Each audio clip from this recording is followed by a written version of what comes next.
삼성전자와 LG전자 작년 4분기 매출도 그렇고요.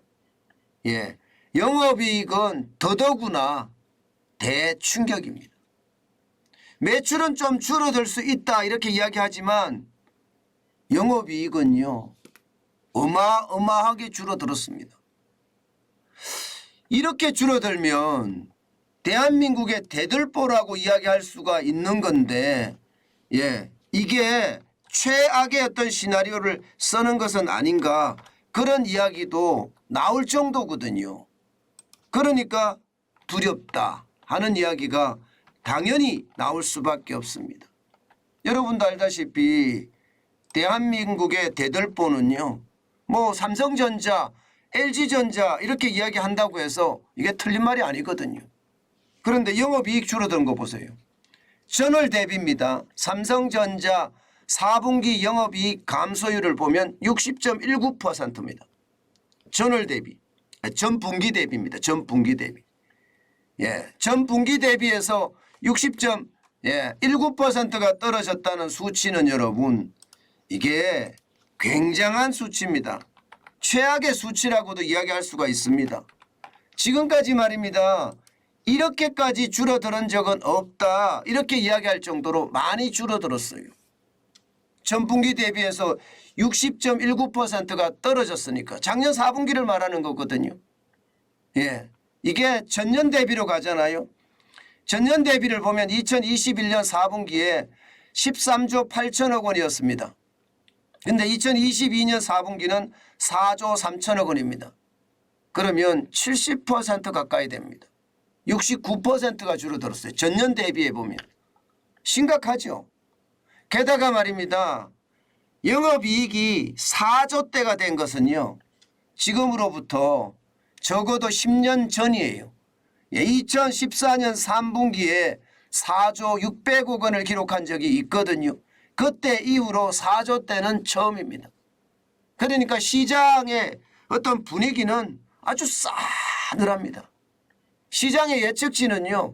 적어도 6조대 초반 정도 되지 않을까 예상을 했는데 이게 실제 패를 까보니까 4조대 초반이에요. 시장의 예측치보다가도 월등하게 내려간 수치입니다. 이러니까 시장 전체는요. 이게 말은 안 하지만 확 쪼그라드는 느낌이에요. 확 쪼그라드는 느낌. 대한민국의 대들보가 경제의 대들보가 지금 영업이익이 70% 전년 대비 70% 떨어졌다고 하니 그럴 수밖에 없겠지요. 문제는 삼성전자에서 그치지 않습니다. LG전자도 난립니다. 매출은 작년보다 전분기보다 늘었다 작년보다 늘었다 이야기해요. 보시다시피 2022년 4분기에 21조 8,600억 원의 매출을 기록을 했어요. 그런데 여러분 지금 LG전자의 영업이익을 보면 진짜 눈물 납니다. 3분기만 하더라도 7,500억 정도 됐거든요. 그런데 4분기에는요. 700억 원에 그쳤습니다. 700억 원에. 단순하게 보더라도요. 90% 빠졌죠. 90%. 전분기 대비해도요. 이게 전년 대비해도 90% 빠졌습니다. 전년에도 7,500억이었거든요. 2022년 1분기는 1조 9,400억 원이었지만 지금 거기에 비교하면 700억 원이라는 숫자는 이게 충격적입니다. 대한민국의 또 하나의 대들보 기업의 영업이익이 90%까지 쪼그라드는 것 이것은 어쩌면 말입니다. 시장에 충격을 주기에 충분합니다. 말이 90% 91% 줄어드는 거지 이게 심각한 수준이죠. 700억이라고 이야기하지만요. 이것도 올림에서 700억입니다. 실제는 655억이에요. 3개월 동안 매출은 21조 8,600억 원까지 늘어났다고 이야기하는데 실제 영업이익은 655억까지 떨어졌으니 이게 뭐 난리라는 거 아니겠습니까? 이것을 보면 말입니다. 반도체도 안 좋고요. 스마트폰도 안 좋고요. 가전도 안 좋고요. 다 안 좋다는 이야기예요. 오죽했으면 시장에서 이 정도일 줄이야 이런 표현이 나왔습니다. 이 정도일 줄이야. 야, 진짜 심각하죠. 그런데 정환진 TV를 보시는 여러분들은 이미 짐작하고 계셨죠? 예. 작년 4분기 제가 엄청 안 좋을 거다고도 말씀을 드렸고 자칫 잘못하면 예, 삼성전자는 최악의 어떤 상황을 맞을 수도 있다. 지금까지 역대급. LG전자도 가능성이 굉장히 높다. SK하이닉스는 적자로 돌아설 가능성도 있다. 이렇게 말씀을 드렸는데 그게 현실이 된 겁니다. 진짜 최악이죠. 이것은요, 어떻게 생각하면 우리 경제에 앞으로 다가올 경제 태풍이기도 저는 한다고 생각합니다. 지금 당장은 말입니다. 세계 경제가 침체해서 그렇다 쳐요. 지금 2022년 보시면 예, 지금 세계 경제는 지금 쭉쭉 떨어져서 3.2%까지 떨어질 거다 이렇게 예상을 하잖아요. 이게 2021년에 세계 경제가 6.1%에 성장한 것을 생각을 하면 반토막이 나는 수준이죠. 예, 마찬가지로 미국도 마찬가지입니다. 미국도 5.4%가 5.7% 성장했던 게 2021년이라면 2022년에는 1.6%까지 꼬그라질 거다 하는 게 시장의 예측치고요. 유럽도 마찬가지입니다. 유럽도 말입니다. 2021년에는 5.4%로 성장을 했지만 말입니다. 예, 작년에는 3.1%로 내려앉았습니다. 문제는 여기에서 끝나지 않습니다. 내년이에요, 내년. 예, 내년. 올해도 문제고 내년도 문제인데 올해가 저는 더 문제일 수도 있고 이게 길게 갈 수 있기 때문에 말입니다. 2023년 이것을 보면 여러분 충격적입니다. 당장 말입니다. 유럽은 0.5%까지 꼬그라져요. 예, 작년에 3.1% 성장했는데 올해 0.5%로 꼬그라지면 난리도 아니겠죠. 물론 유럽에 예, 이게 이상기후 때문에 날씨가 온화해서 에너지 위기를 겪지 않아서 좀 더 좋아질 수 있다는 이야기는 나옵니다. 그렇지만 뭐 상황은 점점 나빠지고 있는 것도 사실이고요. 미국도 마찬가지입니다. 1.0%입니다. 예, 작년에가 1.6%였는데 올해가 1.0%면 이것도 만만치 않은 수치죠. 세계 경제 성장률도요. 올해는 2.7%입니다. 이렇게 되면 여러분 안 그래도 대한민국 경제가 어렵다 하고 또 작년 4분기부터 침체에 들어가서 심각한 수준으로 갈 수 있다 이렇게 이야기를 했는데 지금 올해까지 어렵다고 하니 이것은 어떻게 생각하면 대한민국에게는요 어쩌면 위기 상황으로 저는 몰릴 수도 있다고 생각을 합니다. 예, 그만큼 심각하다는 뜻이에요. 실제 지표들을 보면 추세선을 보면 실제로도 그렇습니다. 보세요. 우리는 중국이 우리에게 굉장히 중요하거든요. 여러분도 알다시피 1990년 이래 중국은 대한민국의 달러밭이었습니다. 지금 달러밭 역할을 못합니다. 대중 무역 수지가 겨우 12억 5천만 달러 흑자를 나는 데 그쳤습니다. 여기에는요 여러 가지 해석이 가능합니다. 중국 경제가 어렵기 때문에 대한민국 제품을 수입해서 가지 않는다는 그런 이야기도 될 수가 있습니다. 그렇지만 최악의 시나리오는요. 중국의 기술력이 굉장히 많이 올라와서 이제는 원자재나 부품이나 심지어 완제품까지도 중국의 기술력으로 다 만들 수 있다는 뜻도 된다는 뜻이에요. 이제는 대한민국에서 수입을 안 해가도 중국이 자체적으로 생산해서 전 세계에 팔 수도 있다는 뜻입니다. 그러니 대중무역수지가 이렇게까지 되는 거잖아요. 지금 12억 5천만 달러면 작년이 12억 5천만 달러 흑자였잖아요. 올해는 마이너스가 날 수도 있습니다. 여러분도 보셨잖아요. LCD에서 지금 대한민국은 사업을 다 철수했습니다. 삼성도 철수했고 예, LG도 철수했습니다. 예, TV 시장은 완전히 전멸하다시피 해요. 이제 OLED 시장, OLED라고 좀 더 첨단 제품에 우리가 시장을 많이 선점을 하고 있지만 이 시장도 중국이 따라오는 거 시간 문제입니다. 저는 그렇게 생각을 하면 우리의 주력이라고 이야기하는 반도체나 전자나 철강이나 조선이나 모두 말입니다. 중국의 물량 공세 앞에 잘못하면 찌부러들 수도 있다. 저는 그런 생각도 하거든요. 그래서 한국 경제 대들보 위기다. 이 표현을 제가 쓴 거예요. 중국의 물량 공세 만만치 않거든요. 여러분에게 제가 몇 번 말씀을 드리지만 사실 대한민국의 첨단 제품, 단단한 제품이 오래가는 건 사실이에요. 그렇지만 당장에 싸기 때문에 중국 물건을 선택하는 게 세계인들의 속성이거든요. 아니 소비자들의 속성입니다. 세계인들도 다 소비자니까 중국 쪽으로 갈 수밖에 없는 거죠. 그렇게 되면 대한민국이 괜찮을까요? 핵심 산업들이 중국에 다 밀려날 수 있다는 것, 그거 생각하면 저는 굉장히 으스스합니다. 그 정도로 충격이 될 수 있다는 뜻입니다.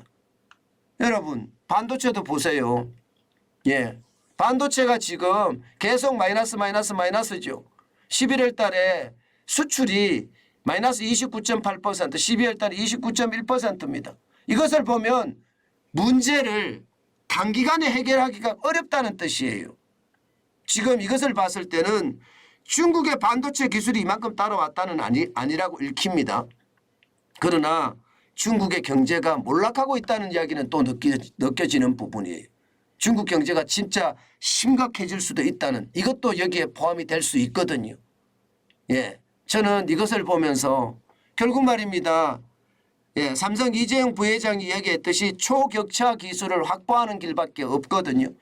초격차 기술만이 우리 경제를 살릴 수 있고 대한민국의 대들보 기업들을 더 성장시킬 수 있다고 저는 보는데 참 쉽지 않다가 현재까지의 문제입니다. 이게 단기적으로 해결될 수 있는 문제가 아니기 때문에 그렇죠. 그만큼 심각한 상황이라 보이고요. 게다가 말입니다. 예, 중국의 물량 공세 내지는 세계 경제의 침체 때문에 제품의 수출 가격 계속 내려가고 있습니다. 지금 대한민국의 가장 수출 효자 품목이 반도체 아니겠습니까? 반도체가 전체 수출의 20%를 담당을 하니까 예, 반도체가 효자 제품이에요. 근데 반도체는요, 지금 수출 정감률에서도 툭툭 그야말로 폭락하고 있고요. 가격도 지금 폭락하고 있습니다. 지금 2023년 1월 기준으로 보면 말입니다. 1.96달러까지 떨어졌습니다. 1.96달러까지. DDR4 8GB 기준으로 말입니다. 지금 이게 많이 갈 때는 2018년 9월만 하더라도 8.19달러였거든요. 2021년 7월에도 4.10달러입니다. 작년 말에도 2.21달러였습니다. 그런데 이게 1월 10일 현재 1.96달러까지 떨어졌으니 물량도 줄어들고 가격도 또 떨어지고, 그러니 이게 단기 해결책이 있는 것은 참 어렵지 않겠느냐. 아마 여러분들도 느껴지실 겁니다. 그만큼 말입니다. 충격적인 상황이 계속될 수 있다는 이야기고요. 심지어 말입니다. 예, 이게 앞으로 수출까지도 계속 무너지는 모양새라서 저는 굉장히 두렵습니다. 작년 기준으로 봤을 때는요, 무역 적자만 472억 3천만 달러나 되거든요. 이거 역대 최고입니다. 1996년에도 206억 2,400만 달러밖에 안 됐습니다. 예, IMF 외환위기 때도 84억 5천만 달러의 적자에 그쳤습니다. 글로벌 금융위기 때도 132억 6,700만 달러의 적자를 기록할 정도였는데 지금은 472억 3천만 달러잖아요. 예, 반도체가 줄어들고, 예, 스마트폰의 수출이 안 되고 가전의 수출이 줄어들고 이러니 당연한 것은 아닌가 그렇게 생각을 합니다. 올해도 만만치 않습니다.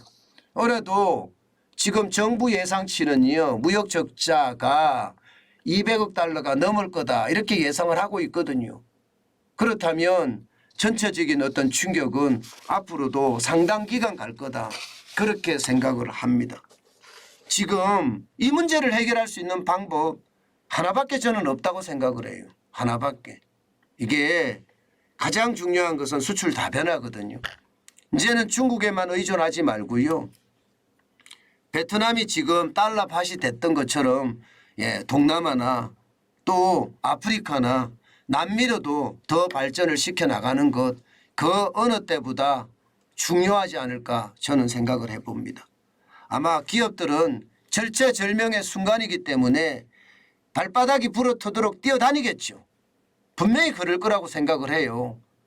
지금 단기 해결책을 마련한다는 것은 진짜 어렵겠지만 어떻게 하든 초격차 기술을 가지고 중국을 넘어서기 위해서 중국의 물량 공세 수출 인해 전술이라고 이야기하나요? 이것을 넘어서기 위해서 아마 고군분투하고 있는 거 알고 있습니다. 아마 지금 더 열심히 해야 되는 그런 상황이 되지 않았나 저희들은 다시 한번 생각해 봅니다. 중요한 것은 여러분 제가 단기 해결책이 없다 이 말씀을 드렸잖아요. 여기에 우리는 주목할 필요가 있습니다. 왜냐하면 대한민국의 대들보 기업들의 영업이익이 70% 90% 떨어졌다는 것은 다른 기업들도 다 떨어졌다는 이야기예요. 대들보 기업이 이러면 다른 기업들은 어떻겠습니까? 상황이 심각하죠. 그런데 문제는 이게 길게 간다는 뜻이에요. 길게. 제가 단기 해결책이 없다는 이야기가 그 이야기입니다. 그러면 여러분 어떻게 해야 될까요? 우리는요. L자형 경기 침체에 익숙해야 됩니다. 아직 그 깊이를 정확하게 재단할 수는 없습니다. 분명한 것은요. 이게 IMF 외환위기 수준이냐 아니면 코로나19의 위기 수준이냐 그것도 아니면 침체 정도인데 이게 길게 갈 거냐 어느 거더라도 말입니다. 어느 거라도 이게 길게 간다는 데는요. 장사 없습니다. 여러분 김병에 장사 없다는 이야기도 이야기를 하죠. 김병에 효자 없다는 이야기도 이야기하잖아요. 그렇습니다. 이게 침체라는 것이 깊든 아니면 얕든 중요한 것은 길게 갈 때 경제적 고통은 굉장히 심해지거든요. 그것이 결국 최악의 침체까지도 갈 수 있다는 것 우리는 인식하고요. 거기에 대한 대비책 반드시 마련하셔야 됩니다. 제가 작년 3분기부터 그런 말씀을 많이 드렸고요. 4분기에 침체가 시작됐다는 이야기도 많이 드렸습니다. 이게 지나보면 그때가 침체다 그걸 알 수가 있는데요. 아마도 그 침체의 기간은 길어지고 그 속에서 우리는 살아남아야 되니까 방법은 길게 가는 L자형 경기 침체에 우리는 익숙해져야 된다. 그 말씀 반드시 알려드립니다. 그만큼 올해는요. 굉장히 어려울 거라는 예상 많이들 합니다. 실제 투자은행들 있잖아요. 투자은행들이 대한민국을 볼 때는 최악의 상태입니다. 여러분 평균이 1.1%예요. 평균 1.1%면요. 이게 글로벌 금융위기 때 대한민국의 경제성장률이 0.8% 성장했거든요. 지금 그때랑 비슷하다는 거예요. 그러면 깊이가 자칫 잘못하면요. 투자은행들이 볼 때는 글로벌 금융위기 같은 그 고통이 길게 갈 수도 있다는 뜻이에요. 그렇기 때문에 여러분 긴 고통에 우리는 단단히 대비해야 됩니다. 투자은행들이 보는 경제성장률 전망치는 저는 굉장히 중요하게 보거든요.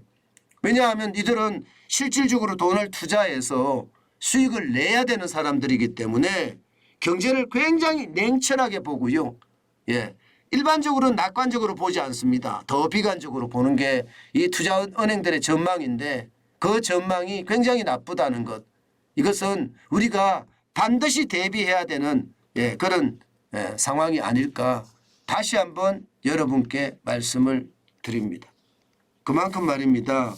상황이 나쁘다는 그런 얘기입니다.